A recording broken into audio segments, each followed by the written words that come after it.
I wake up in the morning, gotta hit the ground running, hustling hard, no time for rest of fun. வணக்கம் தமிழ் மக்களே. August 9 இருந்து இன்னைக்கு வரைக்கும் Kolkata doctor பலாத்கார கொலை வழக்கில் என்ன நடந்துச்சு, சோ அத பத்தி தான் நம்ம இந்த ஒரு வீடியோல பார்க்க போறோம். அதுக்கு முன்னாடி நம்ம சேனலுக்கு யாராச்சும் புதுசா வந்திருந்தீங்கன்னாக்கா மறக்காம நம்ம சேனல் சப்ஸ்கிரைப் பண்ணிடுங்க. சரி வாங்க வீடியோக்குள்ள போலாம். ஆகஸ்ட் 9 அன்னைக்கு கொல்கத்தா ஆர்ஜி கார் மருத்துவக் கல்லூரி மருத்துவமனையில அதிகாலையில ஒரு பெண் பயிற்சி டாக்டரை பலாத்காரம் செஞ்சு கொலை செய்யப்பட்டிருக்காங்க. பலாத்காரம் செய்து கொலை செய்யப்பட்ட பெண்ணுடைய உடல் அந்த மருத்துவமனையில இருக்கக்கூடிய ஒரு செமினார் ஹால்ல தான் அவருடைய உடல் இருந்திருக்கு. ஆகஸ்ட் 10 அன்னைக்கு சஞ்சய் ராய் என்பவரை இந்த ஒரு வழக்கு தொடர்பா கைது பண்ணிருக்காங்க. அதையடுத்து பிரேத பரிசோதனை அறிக்கையில பெண் மருத்துவர் பலாத்காரம் செய்யப்பட்டுதான் கொல்லப்பட்டிருக்கிறாரு என்பதை உறுதி செய்யறாங்க.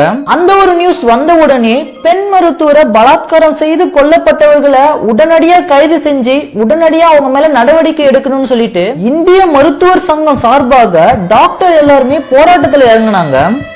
ஆகஸ்ட் 11 அன்னைக்கு ஆர்ஜி கார் மருத்துவமனையில பாதுகாப்பு குறைபாடால தான் இந்த ஒரு பெண் பலாத்காரம் செய்யப்பட்டு கொல்லப்பட்டிருக்கிறாருன்னு சொல்லிட்டு அந்த ஒரு மருத்துவமனையுடைய சுப்ரியன்ட்ட பணியிட மாற்றம் செய்யப்பட்டாங்க. ஆகஸ்ட் 12 அன்னைக்கு ஆர்ஜி கார் மருத்துவக் கல்லூரி மருத்துவமனையுடைய முதல்வர் பொறுப்புல இருந்த சந்தீப் கோஷ் என்றவரை பணியிடம் நீக்கம் செய்யப்பட்டது. Federation of resident doctor association சார்பாக நாடு முழுவதும் டாக்டர்ஸ் எல்லாம் ஒன்னா சேர்ந்து இதுக்காக போராட்டத்தை நடத்தணும் சொல்லிட்டு அறிவிப்பை ஒண்ணு வெளியிட்டாங்க. ஆகஸ்ட் 13 அன்னைக்கு பெண் டாக்டர் கொலை வழக்குல தொடர்புடையவர்களை உடனடியா கைது செஞ்சு அவங்க மேல நடவடிக்கை எடுக்கணும் சொல்லிட்டோம். அதே நேரத்துல நாடு முழுவதும் இருக்கக்கூடிய மருத்துவர்களுடைய பாதுகாப்பை உறுதி செய்யணும் அப்படின்னும் டாக்டர் எல்லாருமே ஒர்க்குக்கு போகாம எல்லாருமே போராட்டத்தில் இறங்கினாங்க. இதனால அக்டோபர் 13ஆம் தேதி நாடு முழுவதும் இருந்த நோயாளிகள் நிறைய பேர் பாதிக்கப்பட்டாங்க. இந்த ஒரு நேரத்துல தான் கொல்கத்தாவோட உயர் நீதிமன்றம் என்ன சொல்லுச்சுனாக்கா, இந்த ஒரு பெண் மருத்துவர் பலாத்காரம் செய்யப்பட்டு கொலை செய்யப்பட்டது ரொம்ப மோசமான செயல்.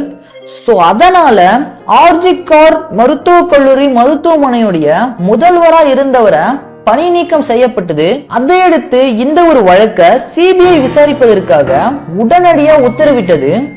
ஆகஸ்ட் 14 அன்னைக்கு பெண் டாக்டர் பலாத்காரம் செய்யப்பட்டு கொலை செய்யப்பட்ட வழக்குல கைது செய்யப்பட்ட சஞ்சய் ராய் என்பவரை சிபிஐ காவலில் எடுத்து விசாரிக்க ஆரம்பிச்சது.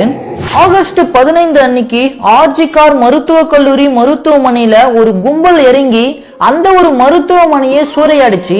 அதை தொடர்ந்து ஆகஸ்ட் 17 அன்னைக்கு 24 மணி நேரமும் போராட்டத்தை தொடரணும் சொல்லிட்டு நாடு முழுவதும் உள்ள டாக்டர்ஸ்க்கு அழைப்பு விடப்பட்டது.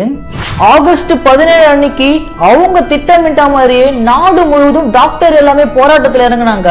அந்த ஒரு போராட்டத்துல பெண் டாக்டரை பலாத்காரம் செய்யப்பட்டு கொலை செய்யப்பட்ட நபர்களை உடனடியா கைது செஞ்சு அவங்களுக்கு அகைன்ஸ்டா நடவடிக்கைகளை எடுக்கணும்னு, அதே நேரத்துல டாக்டர் நர்ஸ்களுக்கு பாதுகாப்பை உறுதி செய்யணும்னு அந்த ஒரு போராட்டம் நடந்து முடிஞ்சிச்சு. ஆகஸ்ட் 20 அன்னைக்கு பெண் டாக்டர் பலாத்காரம் செய்யப்பட்டு கொலை செய்யப்பட்டதை தாமாக முன்வந்து உச்ச நீதிமன்றமே விசாரிக்க தொடங்கியது.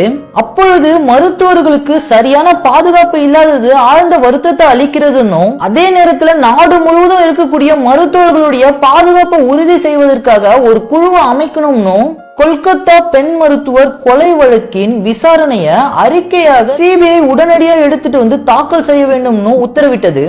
இதுவரைக்கும் நம்ம கொல்கத்தா ஆர்ஜி கார் மருத்துவக் கல்லூரி மருத்துவமனையில அதிகாலையில 31 வயது நிரம்பிய பெண் மருத்துவரை பலாத்காரம் செய்யப்பட்டு கொல்லப்பட்ட நாளான ஆகஸ்ட் 9 இருந்து ஆகஸ்ட் 20 வரைக்கும் என்னென்ன விஷயங்கள்லாம் இந்த ஒரு வழக்கு தொடர்பா நடந்தது என்பதை பார்த்தோம். இதை தொடர்ந்து ஆகஸ்ட் 21க்கு மேல கொல்கத்தா டாக்டர் கொலை வழக்குல என்னென்ன மாதிரியான விஷயங்கள்லாம் நடந்தது என்பதை நம்ம அடுத்த வீடியோல பார்க்கலாம்.